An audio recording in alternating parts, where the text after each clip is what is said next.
ఒకరోజు నంది శివయ్య దగ్గరికి వెళ్లి ఈ సృష్టిలో మీకు ఎవరంటే ఎక్కువ ఇష్టమని అడిగాడు.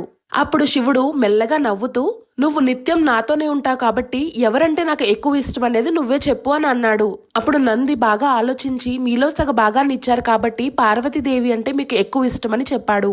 కానీ శివుడు కాదన్నాడు.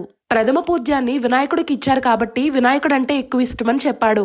కానీ శివుడు కాదన్నాడు. కార్తికేయుడు జ్ఞాన గురువు కాబట్టి కార్తికేయుడంటే ఎక్కువ ఇష్టమని చెప్పాడు. కానీ శివుడు కాదన్నాడు. అప్పుడు నంది బాగా ఆలోచించి, సృష్టిలో అన్ని జీవుల పాపాలని కడిగి కాపాడే గంగను నెత్తిమీద పెట్టుకున్నావు కాబట్టి గంగ అంటే ఎక్కువ ఇష్టమని చెప్పాడు. కానీ శివుడు కాదన్నాడు. అయితే ఎవరంటే మీకు ఎక్కువ ఇష్టమో మీరే చెప్పండి స్వామి అని నంది అడగగా శివుడు ఇలా జవాబిచ్చాడు.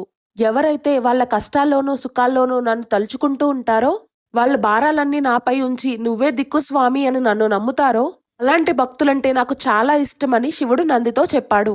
అందరూ చెప్పండి హర